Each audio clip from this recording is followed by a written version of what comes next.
হাসিনা এত অপকর্ম করছে, এত অন্যায় করছে, উনি এত শক্তিশালী একজন লোক ছিলেন, ওনার এত বাহিনী ছিল, তারপরে তো ওনাকে লেজ গুটিয়ে পালাতে হয়েছে।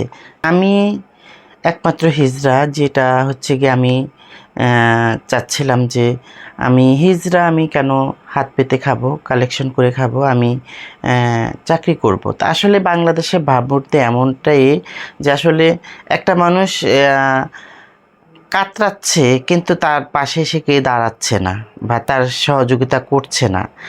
এই যে আমি একটা হিজড়া, আমি প্রেস ক্লাবের সামনে এতগুলি সংবাদ সম্মেলন করলাম, এত ভাইয়ের মাধ্যমে আমি চাকরির জন্য এত ছোটাছুটি করলাম, তো আসলে আমি কারো সাড়া পাই নাই। আর এটা হচ্ছে গিয়ে আমি এটা খুবই আমি মন খারাপ করেছি, আমার খারাপ লাগছে যে চাকরি চাইলাম, একটা মানুষ বাংলাদেশে এমন একটা ব্যক্তির চোখে কি পড়ে নাই আমাকে, যে একটা হিজড়া তার চেষ্টা, যে সে চাকরি করতে চাচ্ছে বা সে চাকরি করার চেষ্টা করতেছে, তাকে একটু সহযোগিতা করে বা তাকে একটা চাকরি দেয়। আমাদের বাংলাদেশে শুধু সরকার কেন, বাংলাদেশে যদি কত প্রতিষ্ঠান আছে, কত জায়গা আছে, একটা মানুষকে চাইলে কিন্তু কোথাও না কোথাও একটা কাজে লাগানো যায়, দেওয়া যায় কাজ। তো সেই সাড়া আমি পাই নাই, এটা আমার খুব খারাপ লাগছে।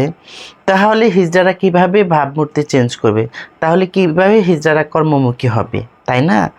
আজকে দেখা যাচ্ছে আমি একটা চকলেট বিক্রি করে করছি, অনেকে একটা চকলেটও কিনতে চাচ্ছে না।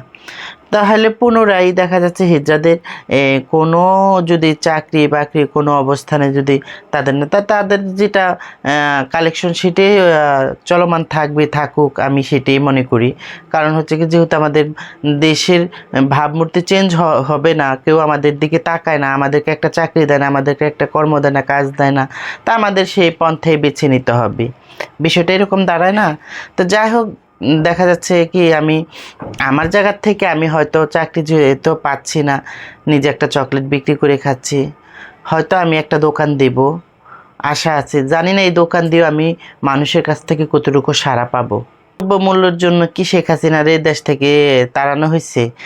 দ্রব্যমূল্য এত বেশি বলে কি শেখ হাসিনাকে মানুষে নিন্দা করছে, খারাপ চোখে দেখছে? না, শেখ হাসিনা তার বিভিন্নভাবে বিভিন্ন অপকর্ম করছে বিদায় সে তাকে ক্ষমতাচ্যুত করা হয়েছে এবং তাকে ক্ষমতা ছাড়তে হয়েছে, গণভবন থেকে তাকে বিতাড়িত করছে বাংলাদেশ থেকে, শুধু একমাত্র তার দ্রব্যমূল্যের কারণে। দ্রব্যমূল্য এগুলি কমবে বাড়বে এগুলি হচ্ছে আলাদা একটা বিষয়। এটা এই যে বর্তমান সরকার যিনি আছে, উনি কি 2 দিনে এসে কি পারবে এটা নিয়ন্ত্রণ করতে?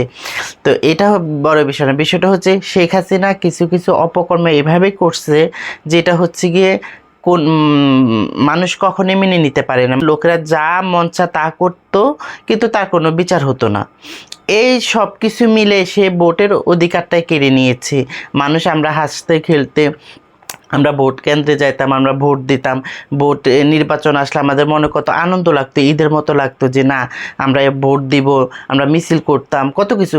এই যে 2 দলে মিলে একটা নির্বাচন হতো, কিন্তু সেটা তো শেখ হাসিনা একদম বন্ধ করে দিছে টোটালি। উনি ওনার মতো করে নির্বাচন দিছে, ওনার দলের লোকেরাই লাফাইছে, ওনার দলের লোকেরাই ব্যানার লয়ে হাঁটছে, কিন্তু আমরা জাতি যারা আছে, আমরা জনগণ যারা আছে, আমরা কি তারা আসিলাম? আমরা তো সেটা আসিলাম না। তো শেখ হাসিনার আমলে, যে আমি মনে করি শেখ হাসিনার অপকর্মের কারণে তাকে আজকে ক্ষমতাচ্যুত হইতে হয়েছে, তাকে দেশ থেকে এইভাবে বিদায় করা হয়েছে। এখন আমরা চাই তত্ত্বাবধায়ক অন্তর্বর্তীকালীন সরকার যিনি আছে, উনি সংস্কার করে এবং অতি দ্রুত একটা সুষ্ঠু নির্বাচন দেখ, এটা আমরা প্রত্যাশা করি। হিজড়াদের কালেকশন করে হিজড়ারা খাচ্ছে। দেখা যাচ্ছে আসলে বাংলাদেশে কেউ খুব রাজার হালে চলে, আবার কেউ ভাত খাইতেও পায় না, এরকম অবস্থাটা দেশে। কারণ হচ্ছে কি, দেখা যাচ্ছে হিজড়াদের অবস্থানের জায়গায় হিজড়াদের অবস্থান তো ঠিক আছে, কারণ হিজড়ারা কালেকশন করতেছে, খাচ্ছে। আমরা যারা কালেকশন করি না, আমরা যারা হচ্ছে কোনো কর্মসংস্থান না, আমরা যারা হচ্ছে গিয়ে বিভিন্নভাবে আমরা অবহেলিত আছি বা আমাদের কোনো জায়গায় কোনো উপায় নাই, আমরা এরা কিন্তু খুবই সমস্যার মধ্যে আছে, এই সমস্যাটা কিন্তু কেউ দেখছে না, এই সমস্যাটার দিকে তাকাচ্ছে না। আমার কথা হচ্ছে আজকে হিজড়াদের যেটা কালেকশন হিজড়ারা করে খাচ্ছে খাক, আমি যখন সচেতন হতে চাচ্ছি, আমি যখন এ, কর্ম করে খেতে চাচ্ছি, তো এমন বাংলাদেশে এমন একটা ব্যক্তি কি না আমাকে আমাকে বা আমার মতো আরও যারা কাজ করতে চায় এদেরকে একটা কাজ দিতে, এদেরকে একটা কর্ম দিতে। তাহলে মানুষ হচ্ছে গিয়ে ওই যে রাস্তায় যদি কেউ একজনরে মেরেও ফেলে, কেউ তার দিকে ফিরে তাকায় না বা তাকে ধরতে যায় না। বাংলাদেশের মানুষ মনে করে কি আমি তারে ধরতে গিয়ে কি আমি বিপদে পড়বো নাকি, এরকম চিন্তা করে। তো এই চিন্তা করলে তো হবে না। একটা মানুষের যদি রাস্তা হোক ঘাট হোক যেখানে কেউ যদি কিছু করে তার কাছে এগিয়ে আসতে হবে, তাকে বিষয়টা জানতে হবে। আমার কথা হচ্ছে সত্যের পথে সবাইকে লড়তে হবে। হিজড়াদেরকে ভয় পায়, এখন মানুষ কেন ভয় পায় সেটা মানুষ জানে, আমি জানি না। কারণ হচ্ছে গিয়ে আমি একটা কথা ভালো জানি, যেটা হচ্ছে গিয়ে যে অন্যায় করবে অন্যায়ের জন্য শাস্তি পাইতে হবে। এখন আমি হিজড়া বলে আমি যদি একটা অন্যায় করি, সেটার আমি সাজা না পেয়ে আমাকে যদি মানুষের ডরায়, তাহলে আমি এই যে বাংলাদেশে এত মানুষ, সে কেননা মানুষের অন্যায় যখন প্রতিবাদ করে তখন কোনো অন্যায় কারো কাছে টিকে না, থাকতে পারে না। তাহলে আমাদেরকে কেন ভয় পাবে? আর আমরা কি ভয়ের কী কাজ করি, তাই না? আমরা সাধারণ মানুষ, সাধারণ জনগণ, আপনাদের ভাই বোন সন্তান। সুতরাং আমাদের কে ভয় পাওয়ার কিছু না। আপনারা আজকে আমাদেরকে হয়তো দেখা যাচ্ছে আমরা অন্যায় করলে আমাদের অন্যায়টাকে বেশ একটা অন্যায়ভাবে ধরেন না, এখানে সে মূল বিষয়। নইলে কেউ ডরায় না, ভয় পায় না। ভয় পাবে কেন? মানুষকে কি কখনো ভয় পায়? প্রত্যাশা রাখি যে যদি আমার কোথাও কোনো একটা চাকরির ব্যবস্থা হয়, আলহামদুলিল্লাহ আমি চাকরি করবো ইনশাল্লাহ। যেহেতু আমি ওই পথ থেকে ফিরে এসেছি, ওই পথে তো আর যাবো না।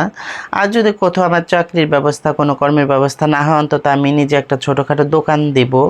আমি আশা করি যে আমার দোকানে যেন আপনারা আসেন, বসেন, আমার দোকানে খাবেন, আমাকে সহযোগিতা করবেন। তাহলে আমার ওই কাজগুলি, একটা মানুষের যদি কোনো উপায় না থাকে, মানুষ চুরি ডাকাতি বদমাইশি করতে দ্বিধা করে না।